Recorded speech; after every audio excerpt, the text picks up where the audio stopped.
I want to talk about the Morgenthau Plan because I recently did an interview with Scott Ritter where he mentioned this as he was answering the first question in our Q&A.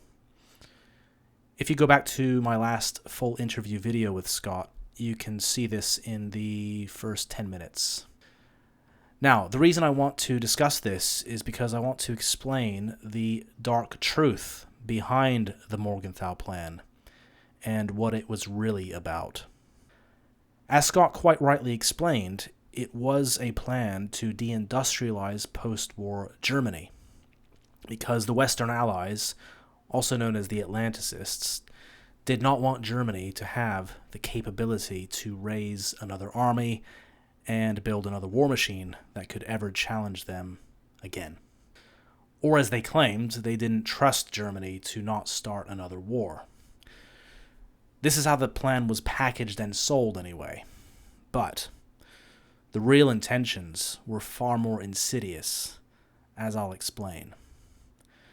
So, Henry Morgenthau, the U.S. Secretary of the Treasury, came up with the idea during the war. Okay? It was indeed to deindustrialize Germany. That is true. But why is this important, and why does it matter? You see, Germany was a large country, both in territory and population, despite millions of dead at the end of the war. Vast lands were confiscated and allocated to other countries, whilst millions of refugees made their way from the east into what was left of Germany, which only increased the population density and the demands for food. Even prior to this, Germany had to import food to feed everyone, because there is insufficient arable land to grow enough crops and livestock on. So before the war, Germany was already a net importer of food, which is why their industry was so important. They were able to manufacture and sell enough goods so that they could buy sufficient quantities of food products to feed the entire population. Without their industry, they couldn't eat. The plan was to make Germany into an agrarian economy with no industry. Basically a potato patch, right? But wait a minute. Germany only has enough land to feed 60% of its population. So what about the other 40%? Well, they starve. So you see, the Morgenthau Plan was actually an insidious project to exterminate the German people. Now, some might be thinking, oh, well, they were Nazis and they did exactly this to other ethnicities, so they deserved it. What goes around comes around. Now, wait a minute. First of all, if you actually believe this, you need your head examined, as you have no moral compass. The Western powers were supposed to be better than that. Otherwise, they've simply become exactly what they claim to have been fighting against, and are no better, right? So anyway, the Morgenthau Plan was actually a plan inside a plan. Of course, they couldn't say what the actual objective was. No one would have accepted it. So they did what the Western establishment does best. They lied, and justified the plan for reasons mentioned previously. They said Germany could never be trusted to not start another world war. Even this, when you think about it, is total nonsense. First of all, Germany was completely occupied, with an Atlanticist provisional government, all the way till 1949. That's 4 years after the war ended, followed by a puppet regime that was installed in Berlin, which exists to this day, by the way. Not to mention permanent American military installations. The industry was under Allied control, and there was never any possibility Germany could ever build itself into a war machine again. Every aspect of Germany was controlled and occupied.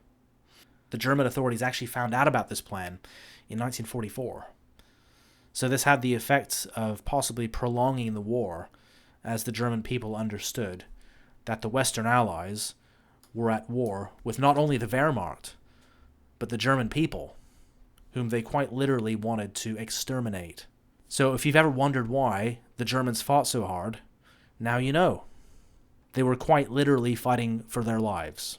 Surrender was not an option, as we know from the Rhineland meadows after the war ended, where Eisenhower placed millions of POWs in fields, built a fence around them, and just left them out to die, depriving them of food and water, and shooting anyone who tried to feed them. So Eisenhower was very enthusiastic about this plan, to the point that he took it upon himself to implement it, starting with these POWs, whom he murdered in untold numbers. Absolutely sickening. And again, I don't care, Nazis or not, no one deserves this. When the fight is over, it's over. You don't kick a man when he's down. That's what cowards do. And this raises another point. You see, before 1945, the alleged atrocities that were being committed by the NSDAP were unknown. So that means the Allied leadership were not reacting to German war crimes upon their discovery, and thus able to justify their harsh treatment of not only German POWs, but civilians, because they were already making plans, such as the Morgenthau Plan, years before the war ended. Not to mention the terror bombing campaign, where they were quite literally incinerating children.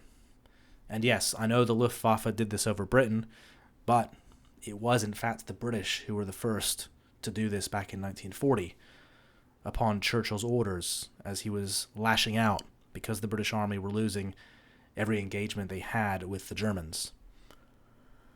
So this Morgenthau Plan was in fact nothing short of genocide, disguised as an innocently pragmatic proposal to prevent another war. In fact, it would have been presented as a moral duty, which makes it even more insidious. So Scott, if you're watching, I respectfully disagree with you. Henry Morgenthau was a vile and wicked man. Thank God that his evil plan never went ahead. Oh, and I forgot to mention, Stalin, who had more of a reason than any to want to punish Germany to the point of removing it as a nation, was against the plan. Yeah, Stalin was against the Morgenthau Plan. And one could argue that he saved the German people, despite the damage they caused to the Soviet Union. Let that sink in.